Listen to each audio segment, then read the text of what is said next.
विधानसभा में गुरुवार को आज बजट सत्र चल रहा था और इस दौरान कांग्रेस में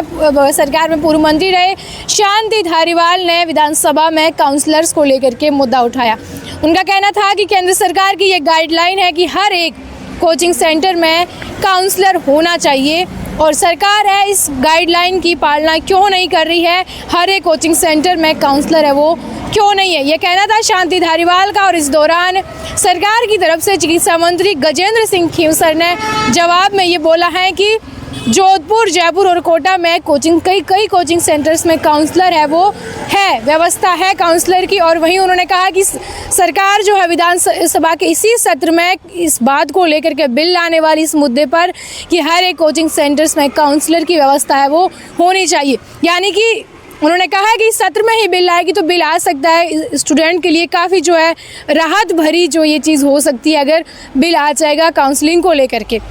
वही केंद्र सरकार की भी ये साफ साफ गाइडलाइन है कि जहाँ भी जो एरिया है कोचिंग सेंटर्स जहाँ पर ज़्यादा है, जहाँ स्टूडेंट हब है ज़्यादा, वहाँ पर काउंसलर की हर एक कोचिंग सेंटर में व्यवस्था है वो की जाए। वहीं जब कल दिया कुमारी ने बजट पेश किया था वित्त मंत्री ने, तो उन्होंने बजट के अंदर ये घोषणा भी की थी कि जयपुर, जोधपुर, कोटा और सीकर के अंदर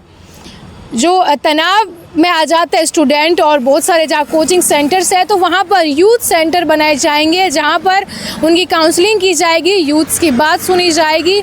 और जहाँ स्टूडेंट है वो इन्हीं एरिया में जहाँ ज़्यादा पढ़ाई करते हैं, कंपटीशन की तैयारी करते हैं, वहाँ पर तनाव में आ जाते हैं। इसलिए उन्होंने बजट के अंदर ये घोषणा भी की है यूथ सेंटर की। तो अब देखना ये होगा कि सरकार अगर इस सत्र में ये बिल ला रही है, अगर इस बिल को ला करके बिल जो है वो पेश कर दिया जाता है और फिर पारित भी हो जाता है तो ये अच्छी और राहत भरी खबर होगी। और वहीं जो यूथ सेंटर भी बनेंगे तो समझ सकते हैं कि इससे भी काफ़ी एक सकारात्मक पहलू बन करके तैयार रहेगा, एक अच्छा माहौल है स्टूडेंट और ऐसे एरिया में बन सकता है। वहीं विधानसभा के अंदर विपक्ष द्वारा भी लगातार जो हंगामा है वो किया जा रहा है, भांकरोट अग्निकांड हो या फिर ये कोचिंग का मुद्दा हो, इसको लेकर के विपक्ष द्वारा सरकार पर सवाल दागे गए। सरकार ने भी, सरकार की तरफ से पीडब्ल्यूडी की राज्य मंत्री मंजू भागवार ने भी जवाब दिए हैं कि किस तरह से उन्होंने जो